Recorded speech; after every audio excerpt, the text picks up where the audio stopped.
Hi everybody.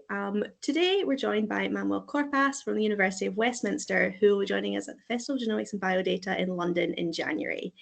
We're really pleased to get some time with you today. So just for the benefit of our audience, would you be able to tell us a little bit about yourself and your career?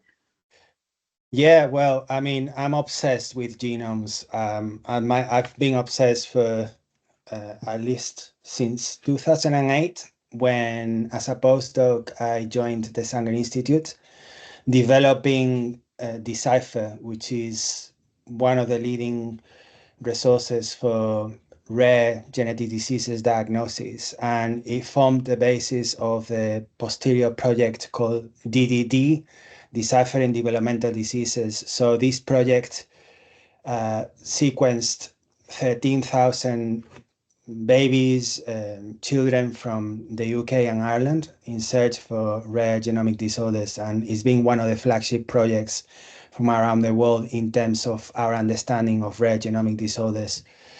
And then after that, I started my own company called Cambridge Precision Medicine, which is part of the Cambridge University ecosystem.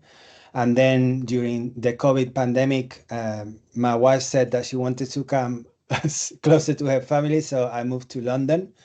And then now I'm senior lecturer in genomics at the University of Westminster. I still sort of have a kind of consultant role with Cambridge Precision Medicine, and I'm involved in a number of outreach projects from all over the world. Sounds like you've had a really varied career then. And what initially sparked your interest in genomics and bioinformatics in particular? You mentioned that you've been obsessed with it for a long time, but what triggered that for you? Yeah, so I did my PhD in bioinformatics at the University of Manchester, and it was around classification of protein sequences, very much bioinformatics based. But I just felt that where the really exciting things were happening was in the sort of genomics side of things. And when sort of I changed gears from sort of proteomics into genomics was around 2008, when exactly the first sort of next generation sequencing technologies became available, the first genomes sequenced available. So I sort of lived that transformation from sort of array-based genotyping into whole genome sequencing. And I basically also embarked on a series of crazy projects. So I actually sequenced my genome and the genome of my families and put it on the internet. It was probably the first family that put their whole genomes freely available for anyone to download.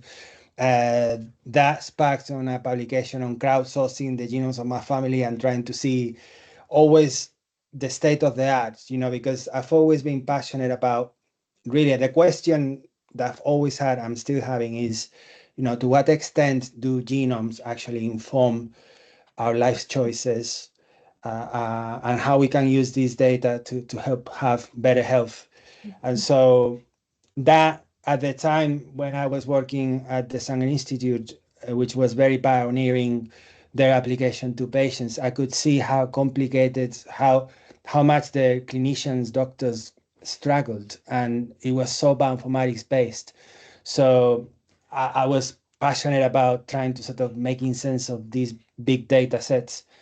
And then the interest evolved into the Personal Genomes Project. So I was part of the UK Personal Genomes Project.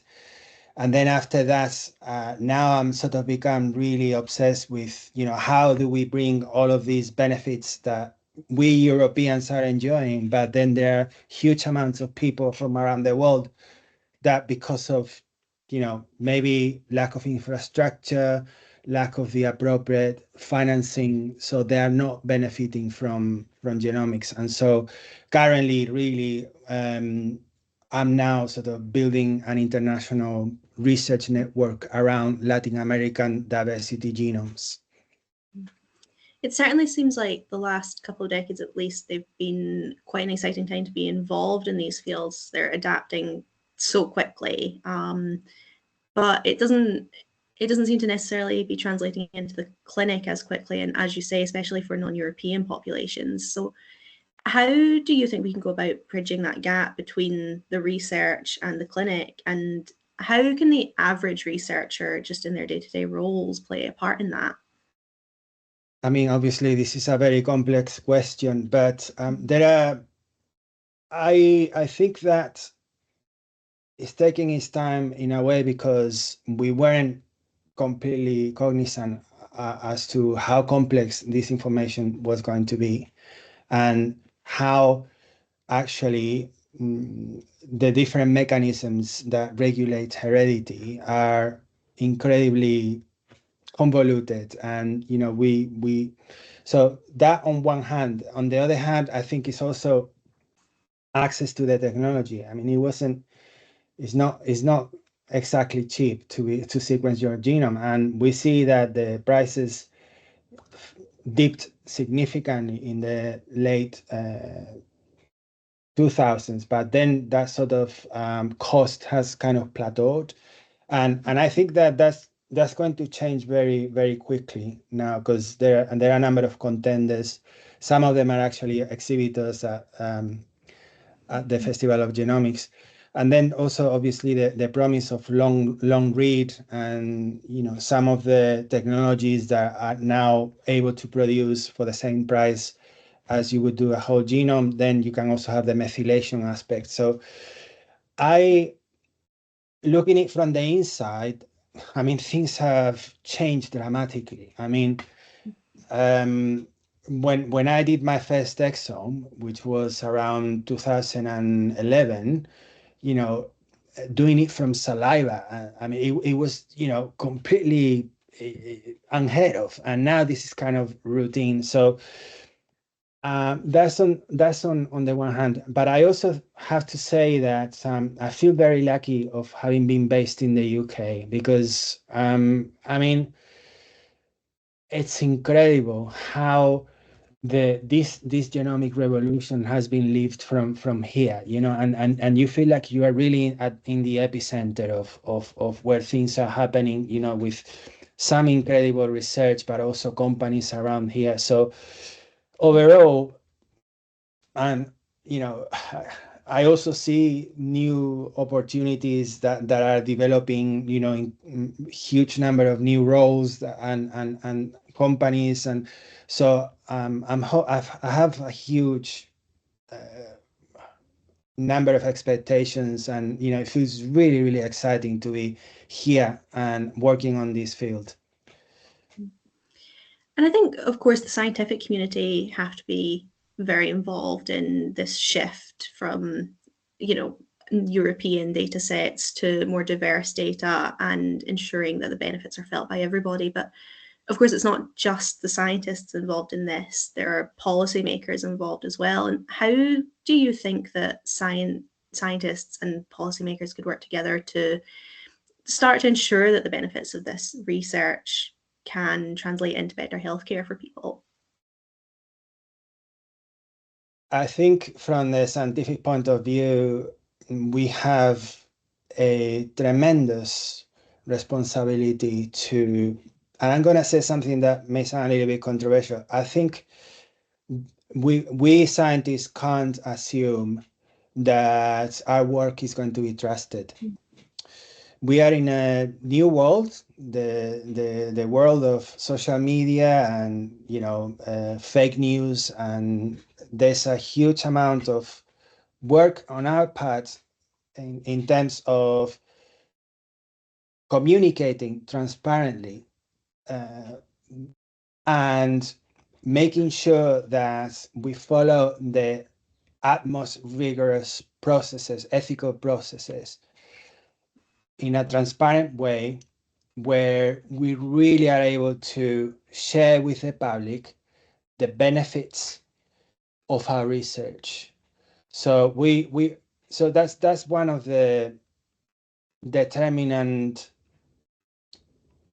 I would say, way of thinking in my own research. I can't trust that people are not gonna necessarily trust what I'm doing. I need to earn their trust. So that's the very first thing.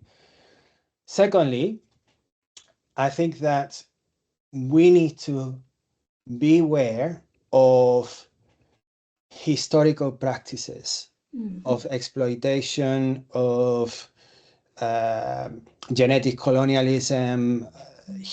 You know, we now live in a George Floyd world where there have been critical acknowledgement of abuses in the past, and we have to be particularly sensitive about making sure that the values of equity, diversity, and inclusion are, in my view, at the top. And since the at least in my research, these equity, diversity, and inclusion efforts have been at the absolute top.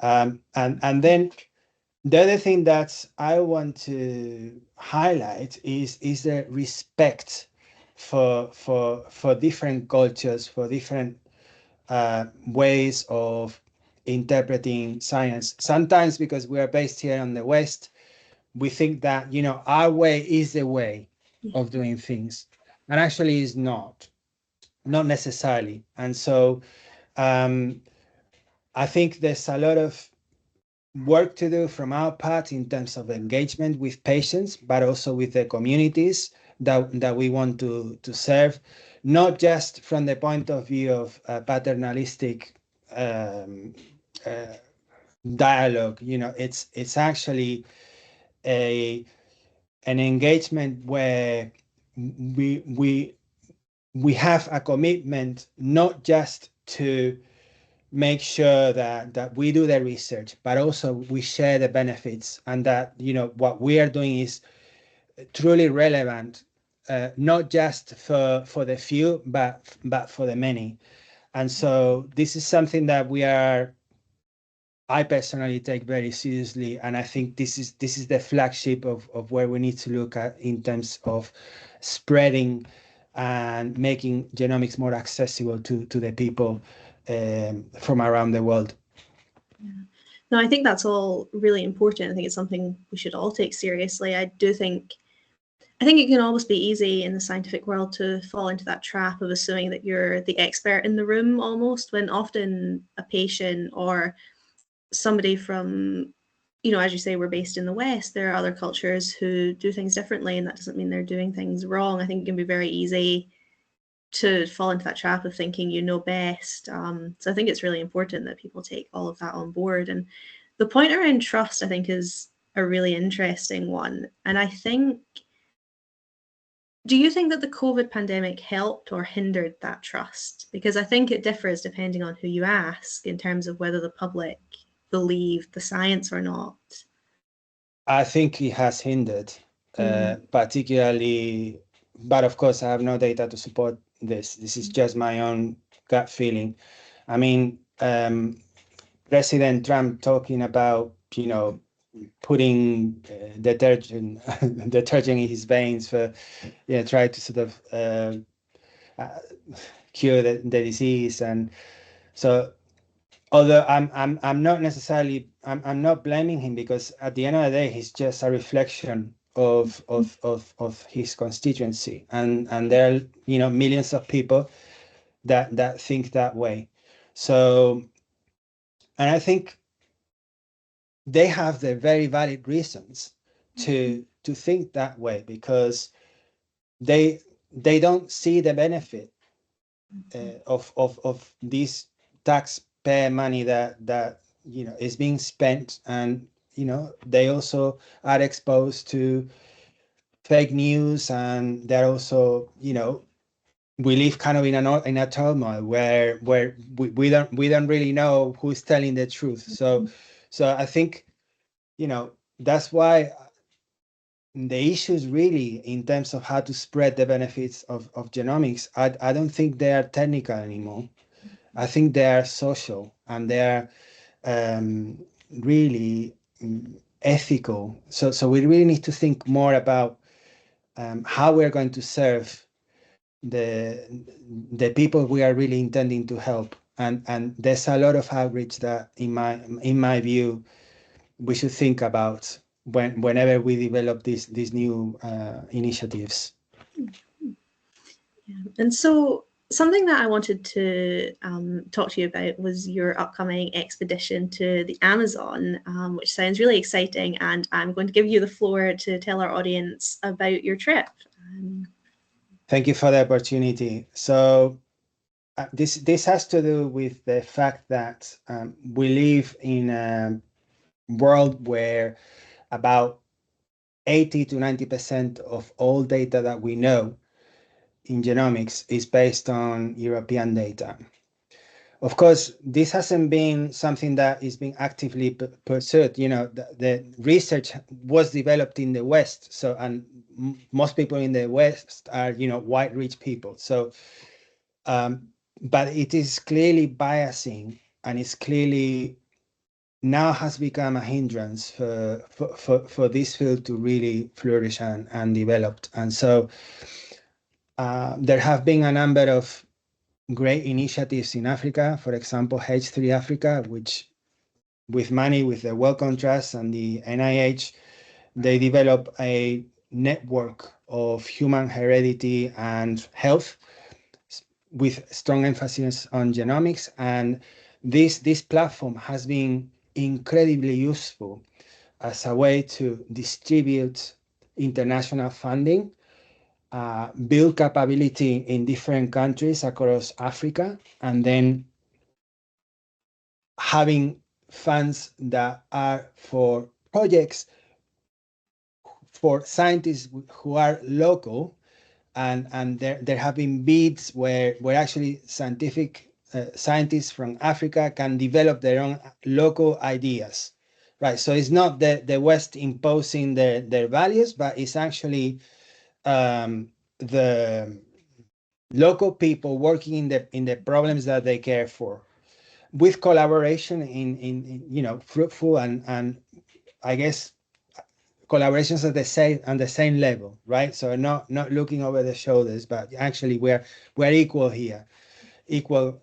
So that has worked really well for development of not capability, but also huge training opportunities. And there, we have advanced quite a lot in our understanding of African genomes, which is the most diverse sort of set of populations from around the world.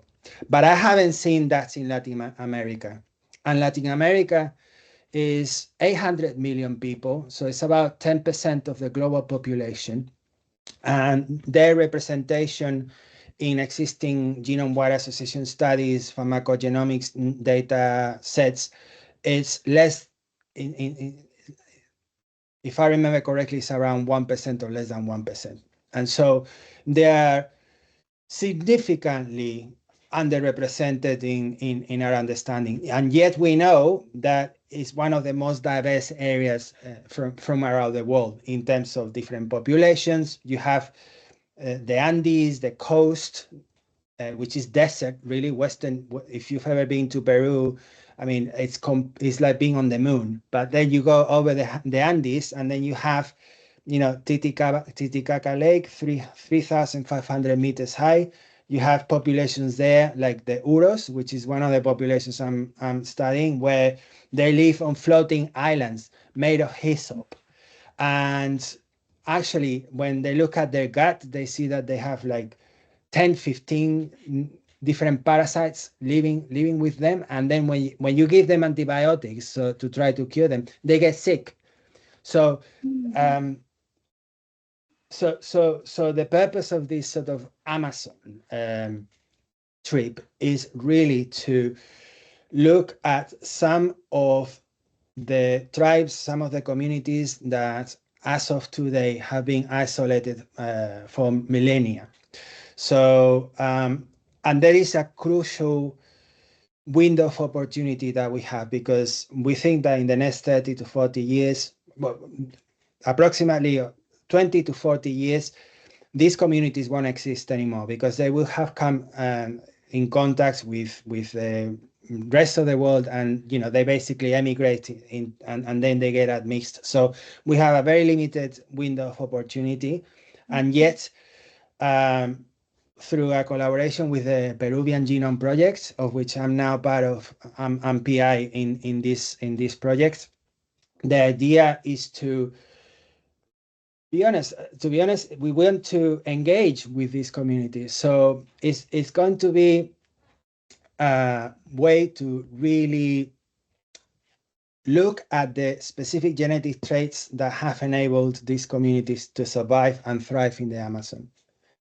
And so we hope to understand these adaptations so that we can translate them into precision medicine strategies tailored to the specific needs, and then so that we could apply them to other populations with similar genetic traits. And then it's also about this idea that the current global genomics data sets are tremendously skewed towards European population. And so we want to be able to not just have the data collection, but also engaging with these communities. So we want to learn about their traditions. We want to ensure that their voices are heard in the global conversations about genomics. And we want to work closely with community leaders to ensure that our research is conducted ethically and respectfully, with the goal of creating collaborative partnerships that benefit everyone involved.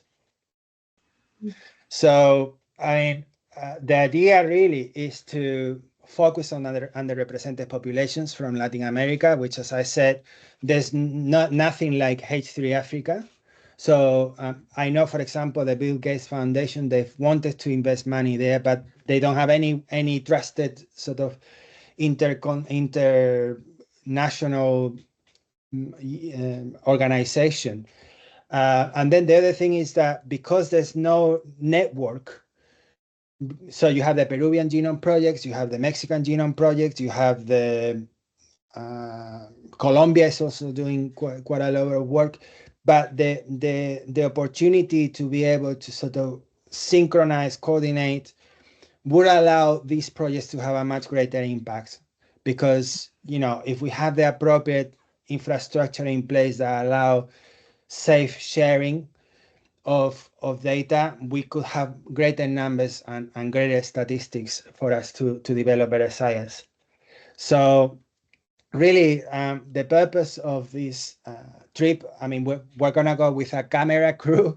So we are going to, and I mean, I'm right now in the middle of getting all my injections, my vaccines, because I mean, it's going to be in places where you can either access by helicopter or by river. There are no roads. Wow. So it's going to be, I guess, a discovery expedition of the 21st century. I mean, obviously, it would never be like what the Beagle and Charles Darwin did, but it's going to be the tiny little approximation from a backward Spaniard trying to sort of do something within his humble means.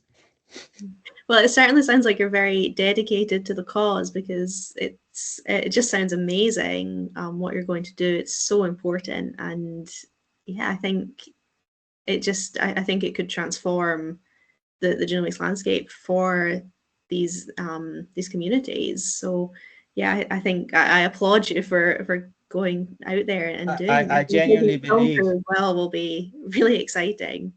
I genuinely believe that you know the Festival of Genomics will be a great platform for me to be able to disseminate and to tell the world about this research, because there's no point for me doing these things if I'm not able to tell the people about these opportunities. I think also,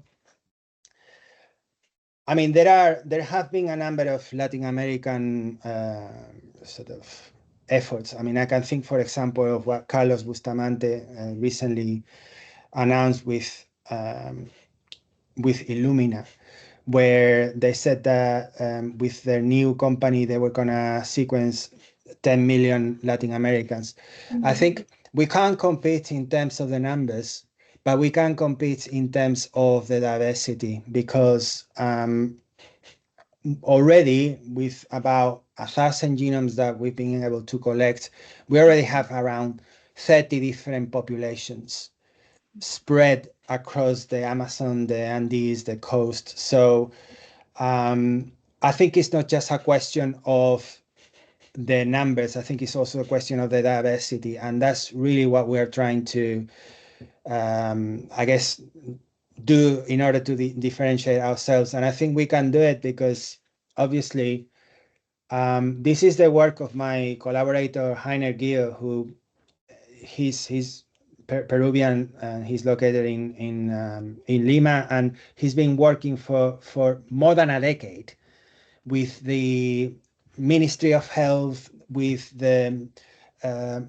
local authorities, then talking with the community leaders. I mean, it's we're actually going to need for some of these communities, they don't speak Spanish. We're going to have our own translators. So I think this journey coming up, it's as much a cry for attention, for trying to open the eyes for a severely underserved continent, and hopefully making genomics richer, more diverse, more inclusive, and really achieving the promises that the Human Genome Project 25 years ago really wanted, which is to improve health,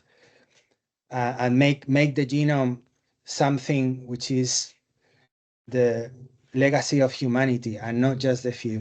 So I don't think there are many fields, scientific fields, that can have the luxury of saying these things. So that's why I really feel completely privileged, and that's why this is probably one of the most exciting times in my whole scientific career. Yeah, no, it certainly sounds exciting.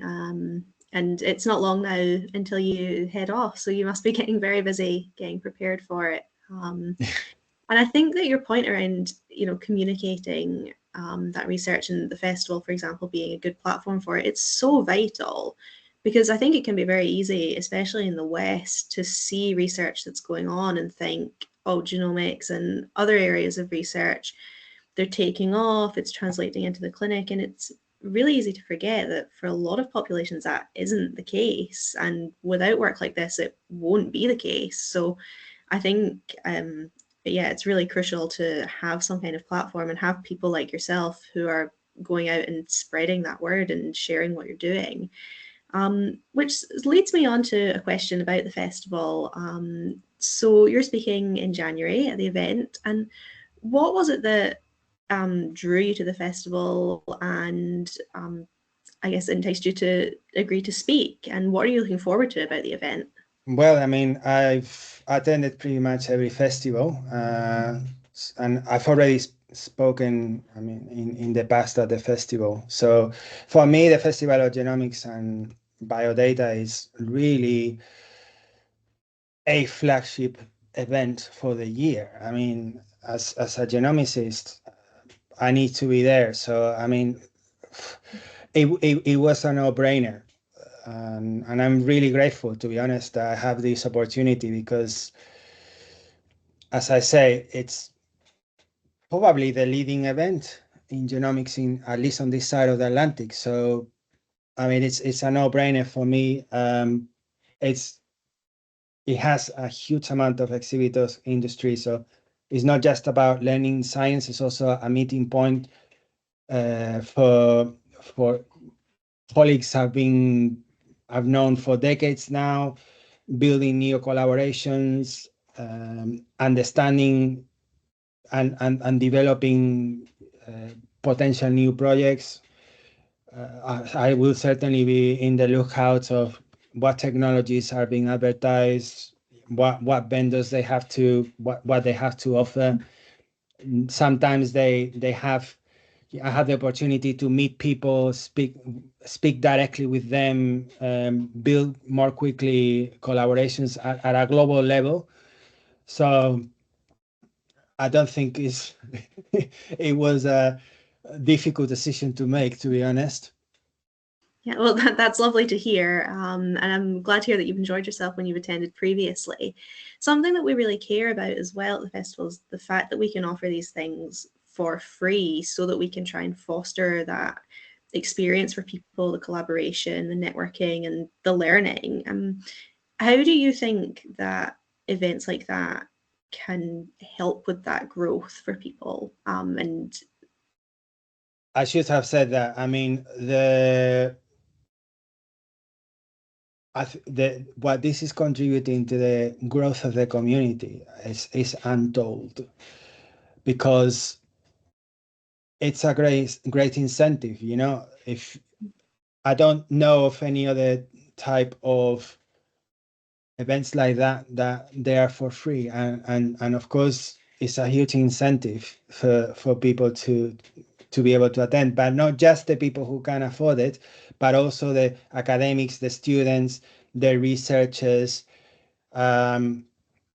So I can only applaud that gesture, which is really a tremendous boost for building the community around London, around the UK, and around this side of the Atlantic. So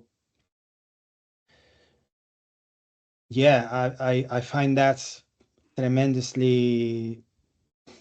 I'm very thankful for that, and something I'm really I want to say thank you to you guys and to Richard especially. yeah, well, I think really we would want to thank you for coming along. Really, without sort of speakers and attendees, it wouldn't exist. So it's a big thank you to you as well. And you've already given us some insights into it, but what do you think the audience will gain from coming along and hearing your talk?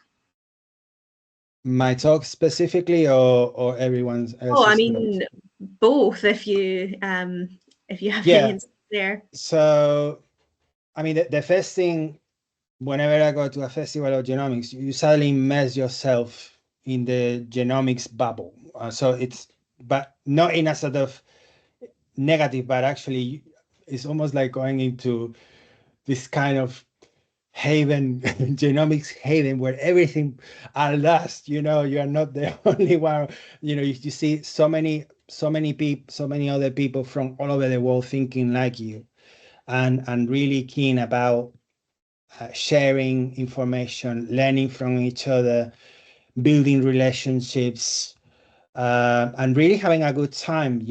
So that's on the one hand. Then secondly, I also find many like-minded people who are obsessed with the same questions that I'm obsessed with, and that sense of community is for me one of the greatest things that I can get out of the event.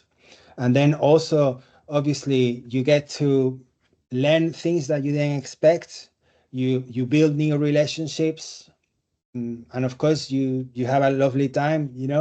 Uh, I think I might have shared with you, with your colleague, one of the videos that I took from the past festival of genomics, and it's just so vibrant. You get this sort of feeling of being part of it, and so for me, that as a genomicist is completely invaluable. And then more specifically about what I'm going to present, I think is obviously the fact that we will be presenting for the first time data and results from populations that have never been studied before. And, combining with the sort of setting, which is the Amazon jungle. I mean, that's, I think, quite different. And of course, then the strong message that I will be giving about equity, diversity, and inclusion, the respect for the cultures.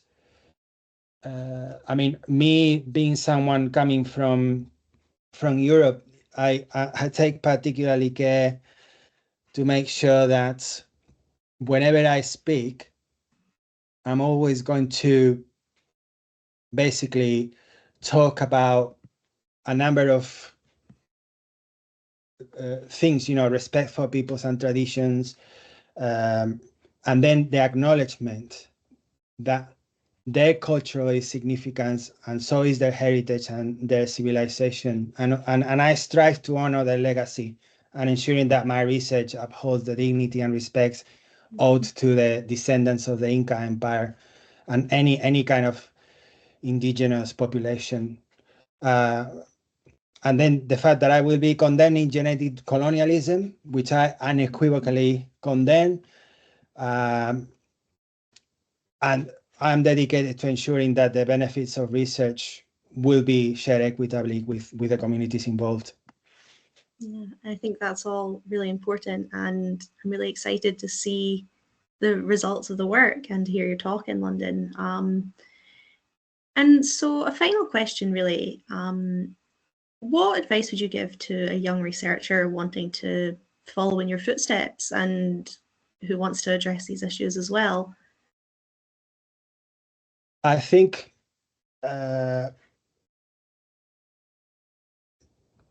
don't be ashamed of asking people. Approach anyone that you admire. Talk to them, ask them questions.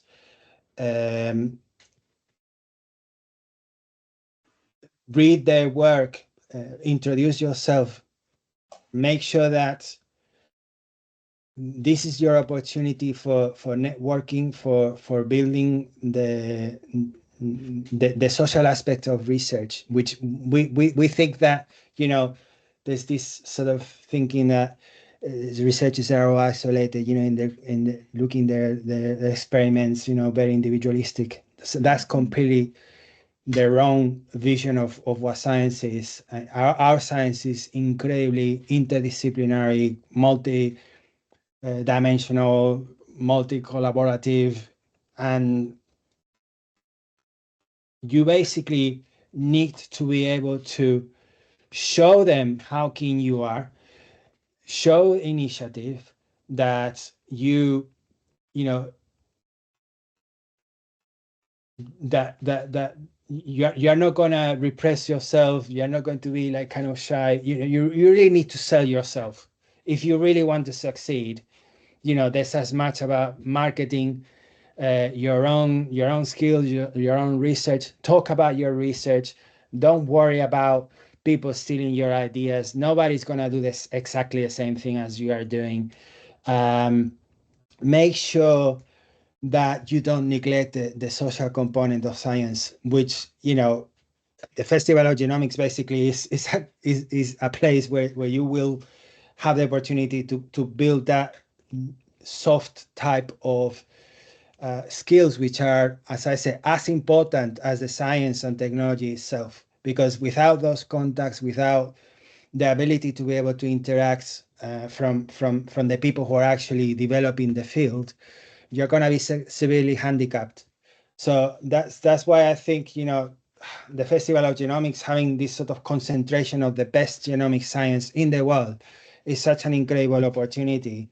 It's just a shame that I can attend to all of the different tracks and the different, you know, because if I go slow the time, and then, you know, being able to talk to everyone I want to talk to, you know, we need to think about some kind of technology to make sure that we don't miss everyone we want to talk to or something, because yeah. But anyway, I think it's as good as it gets for me, at least here in the UK. Well, thank you so much. And we're really excited to have you in January. And I think that I can speak for everybody who's listening to this interview when I say that your work sounds really exciting, and we can't wait to hear what comes out of your exhibition, your expedition, sorry. So thank you again, and we'll see you in January. See you then.